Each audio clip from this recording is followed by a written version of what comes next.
इस motivational story के माध्यम से आपको बहुत बड़ा संदेश मिलने वाला है। तो चलिए आपका ज़्यादा वक्त खराब ना करते हुए इस कहानी को जल्दी से जल्दी शुरू करते हैं।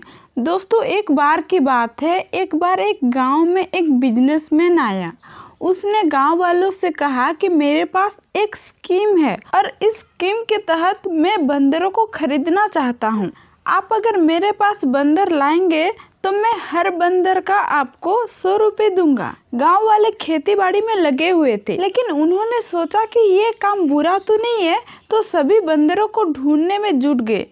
कोई 2 बंदर पकड़ कर लाया तो कोई 3 बंदर पकड़ कर लाया और कोई 10 बंदर पकड़ कर लाया।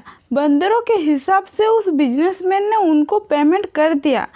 गांव वालों को भी लगा कि ठीक है, उनको उनकी मेहनत का फल मिला और ये बिजनेसमैन ईमानदार है। थोड़े दिनों बाद बिजनेसमैन वापस आया और उसने कहा अब की बार आपको 200 मिलेंगे। गांव वालों को लगा कि हमें ये काम करना चाहिए या नहीं करना चाहिए। उन्होंने आपस में डिसाइड किया कि ठीक है, हम बंदरों को पकड़ कर लाएंगे। लेकिन बंदर इतने बचे ही नहीं थे, इसलिए उनको बंदर ढूंढने में दिक्कत का सामना करना पड़ा। इस बार बंदरों की संख्या बहुत कम थी।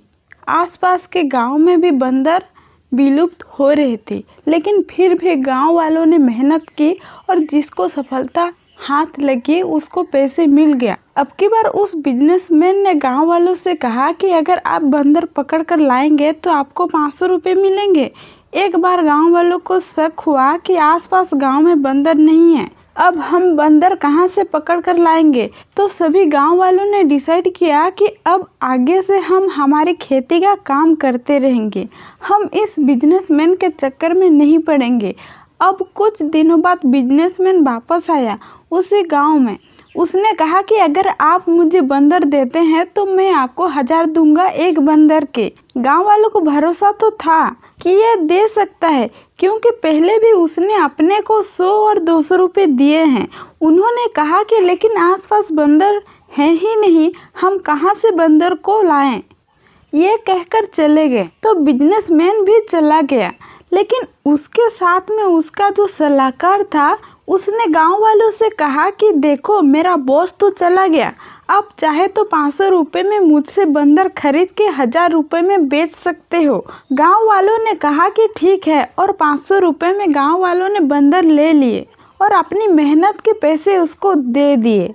जबकि वो बिजनेसमैन तो उस सलाहकार को सिखा कर गया था, तो वो बिजनेसमैन पैसे लेकर चला गया। अब गांव वाले के साथ बंदर ही बंदर थे। इस कहानी से हमें ये सीखने को मिलती है कि किसी के जल्दबाजी में ना आए। आपको एक लर्निंग बता देती हूँ, आपके पास जो भी पैसा हो उसको संभाल कर रखिए, किसी की बातों में मत आइए, क्योंकि आपका धन ही मुसीबत में आपका सच्चा साथी है। आशा करती हूँ कि ये कहानी आप सभी को अच्छी लगी होगी, और इस तरीके की कहानी देखने के लिए और सुनने के लिए इस वीडियो को सब्सक्राइब ज़रूर कर दें।